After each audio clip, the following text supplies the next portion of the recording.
welcome to Loud and Clear once again. Tier 1, Tier 2, Tier 3, Basic Sentence Structure. आप road पे गाड़ी चलाते हैं, राइट?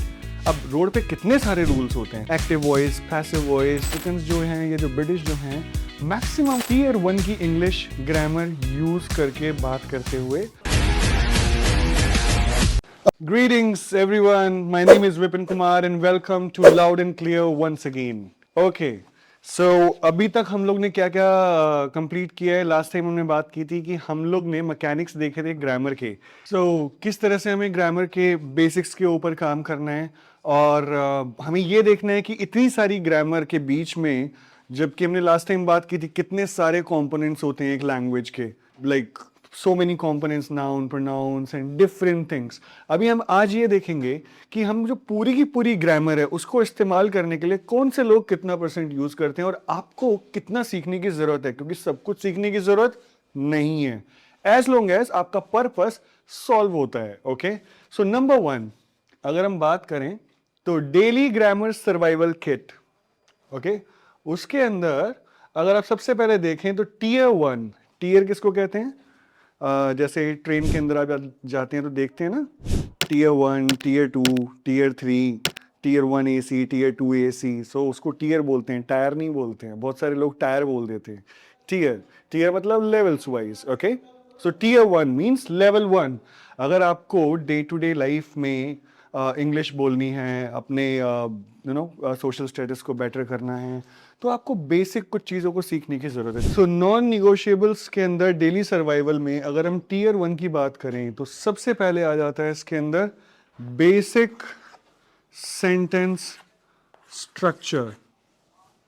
ओके, जिस पे हम पहले ही बात कर चुके हैं, जैसे कि subject plus verb plus object. इस पे हम नेक्स्ट मॉड्यूल में डिटेल में हम इसको स्टार्ट करेंगे पूरा. Okay, so tier 1, first of all ये टीयर 1 है क्या? ऑन एन एवरेज जितने भी लोग अंग्रेजी बोलते हैं, इंग्लिश बोलते हैं all over the world, okay, and natives की भी बात कर रहा हूं मैं. नेटिव्स जब हम बोलते हैं तो वो लोग जो उस भाषा को जड़ से बोलते हैं, जो जैसे मातृभाषा जिसको कहते हैं ना, नेटिव्स, तो वहीं के पैदा हुए वही भाषा बोलते हैं. तो नेटिव्स भी अमेरिकन जो हैं या जो ब्रिटिश जो हैं, मैक्सिमम आपको टीयर 1 की इंग्लिश ग्रामर यूज करके बात करते हुए नजर आएंगे. या फिर अगर इसको दूसरे शब्दों में कहें तो आप अगर टीयर 1 की इंग्लिश को समझ लेते हैं, बेसिक ग्रामर को समझ लेते हैं, तो आप इजीली किसी से भी कम्युनिकेट कर सकते हैं, बात कर सकते हैं, अपनी बात को रख सकते हैं और कन्वे कर सकते हैं उसको क्लैरिटी के साथ.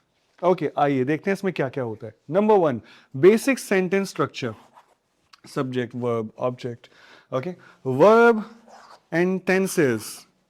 ओके, वर्ब्स अभी तक हमें बेसिक पता है, past, past tense. Okay, sorry, verbs क्रियाएं. ओके, इसको और डिटेल में पढ़ेंगे हम. क्रियाएं, कोई भी काम करना, एक्शन जो दिखाता है उसको वर्ब कहते हैं. वर्ब सीखना होता है. बेसिक टेंसेस सीखना होता है. Tenses past, present, future, basic. मैं ज्यादा और टेक्निकलिटी की बात नहीं कर रहा हूं, मतलब पास्ट कंटिन्यूअस और no, simple, plain. Okay, present and past, simple tenses. 2, simple present, simple past. Okay, क्या होता है नेक्स्ट मॉड्यूल में शुरू करेंगे, अभी सिर्फ overview. Okay, third, questions and negatives. Spelling थोड़ी गलत हो गई है, NEGATIVES, नेगेटिव्स. इसका मतलब क्या है? Questions and negatives.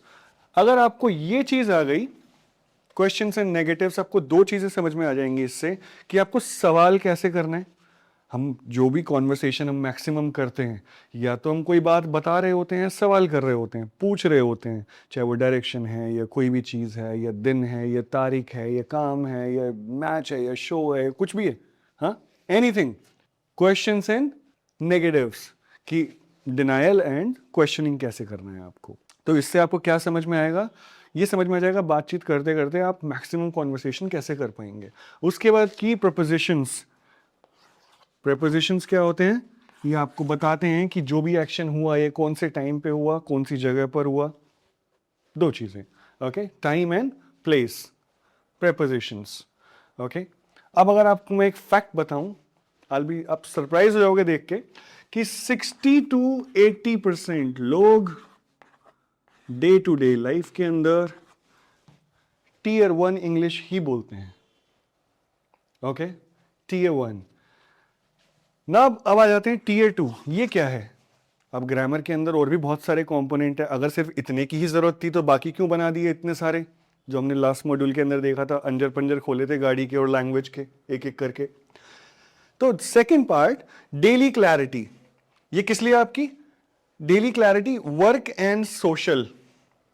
ओके, इसको आप क्या कर सकते हैं, जैसे कि आपको अच्छी राइटिंग करनी है और सोशली आपको और ज़्यादा इन्वॉल्व होना है, उसके लिए आपको टीयर 2 इंग्लिश की ज़रूरत पड़ती है, जिसके लिए आपको और चीज़ें सीखनी होती। क्या? जैसे कि प्रोनाउन यूसेज। प्रोनाउन सुना होगा ना? ओके, बेसिक कम्युनिकेशन के लिए बहुत ज़रूरी है। और कॉमन मॉडल्स।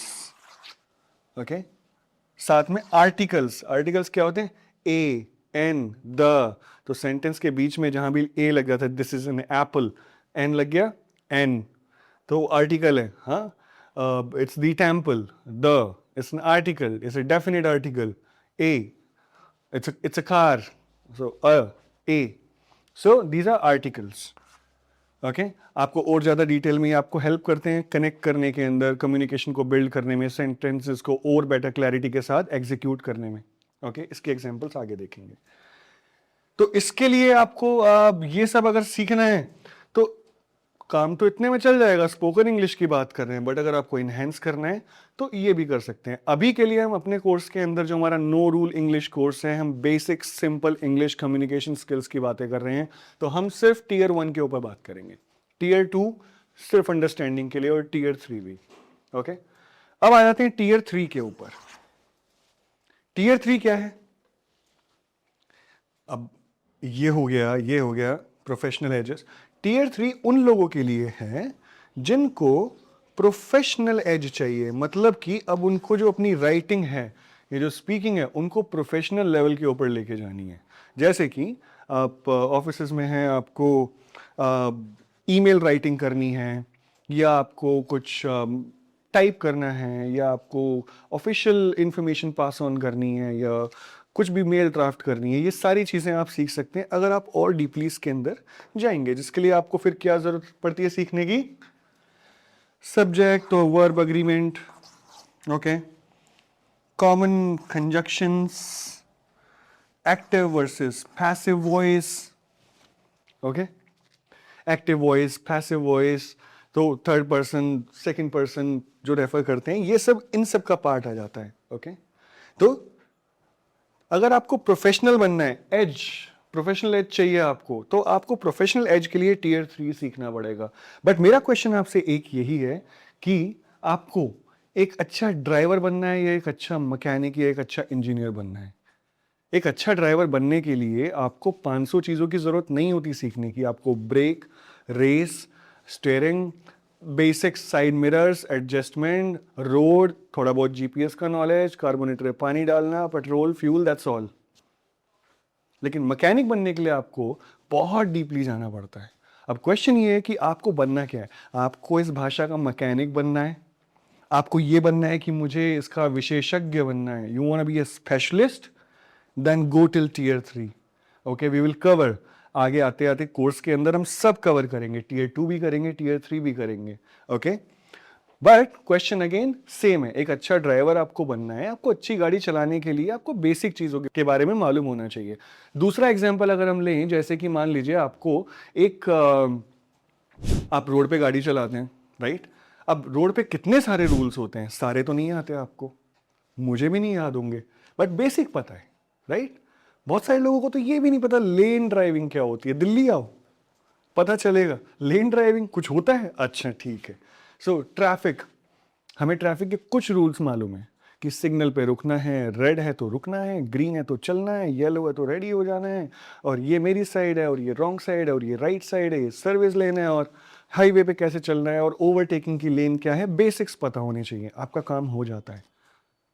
कुछ लोग जिंदगी भर गाड़ी चलाते हैं, कभी कोई प्रॉब्लम नहीं आई, उन्होंने कभी कुछ सीखा नहीं, उनको बेसिक्स ही मालूम है। तो आपको अगर अपनी अंग्रेजी की गाड़ी चलानी है, दौड़ानी है, टीयर 1 बहुत है। ओके, नेक्स्ट मॉड्यूल के अंदर हम इसे आगे लेके चलेंगे और अब हम इसका आगे जाके पोस्टमार्टम करेंगे, इसे खोलेंगे, देखेंगे कि टीयर 1 को हम कैसे घोल के पी सकते हैं ताकि आप अपने कम्युनिकेशन के अंदर बेस्ट बन सकें। Don't forget the idea, don't forget the golden rule, keep practising, don't wait. Okay, start now. Thank you.